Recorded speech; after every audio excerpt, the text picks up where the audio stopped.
I've been watching this debacle with the SNAP benefits and the greed and corruption. In Portland, Oregon, there is a little coffee shop that has set up a GoFundMe. If I'm not mistaken, they have raised about $300,000 in their GoFundMe. And the government shutdown has only been in effect for, as of the time I'm filming this, 34 days. If only there were more businesses across America that had a game plan for their community to contribute to this situation, it would raise everybody's spirits when you have a sense of control, and then it builds community at the same time, and they're getting publicity. And so it made me curious because I haven't heard of any small businesses in my area doing anything like that. I haven't heard of any other businesses, and I have been on the internet. And then I thought, why not go to GoFundMe? I just started looking, but I'm already seeing some businesses, even though they're not close to me, they are spread out in America, just a few. And it also just brought my attention to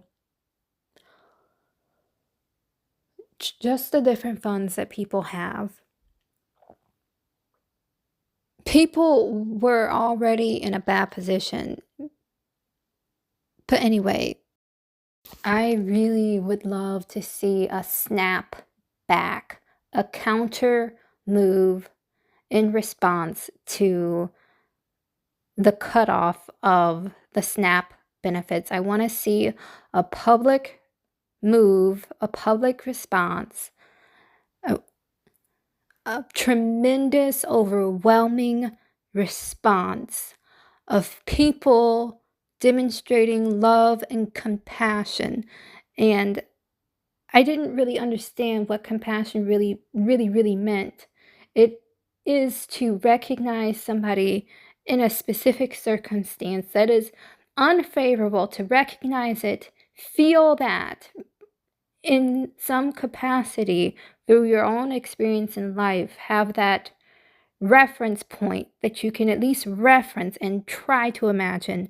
And then after that, you actually do something. That's what makes compassion so beautiful and so rare. And people don't talk about it that much because it's rarely executed.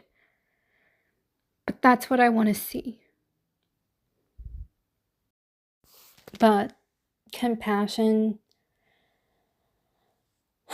it takes a little creativity and thinking outside of the box. Sometimes compassion is just seeing that somebody is worried and telling them, don't worry, just be happy. My imagination, we have the resources. We just have to appropriate them correctly. And this should be a wake-up call that the government supplementing food and nutritional items, we need something else to be a backup to the government. We need a backup plan. We need a snap back plan, because the government shutdowns, I believe they're going to become more and more frequent, and they're going to have a longer and longer duration. Let us not forget that the second longest government shutdown was only preceded by this very same president not very long ago, and this is only the beginning of his second term. There should be a network, a backup plan,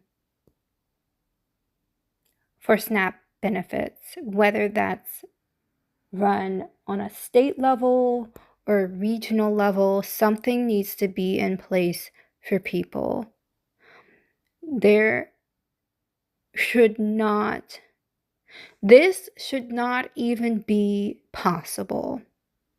And one would think that there would be a sense of social responsibility somewhere up there with all the people, with all, like in Hollywood, at least, Hollywood. It seems like there should be a PSA. A PSA. What happened to those? A public service announcement from some well-known individual to encourage those like themselves and whoever has any means to give to this social crisis that we are in. But no, we're not going to get that. I'm so angry. I'm a little bit bitter about it. I'm bitter. I'm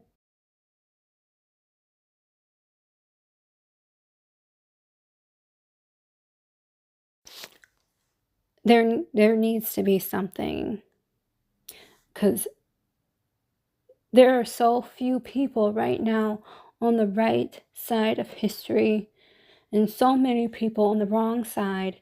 It's a tug of war, and I just don't understand how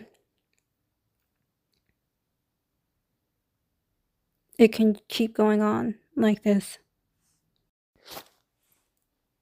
It's just shameful. I don't know how people can sleep at night. Well, oh, some people take sleeping pills. Forgot about those. These companies, I just can't get over it. These companies could really set the pace, but they're too consumed by their own greed. They are consumed by their own greed.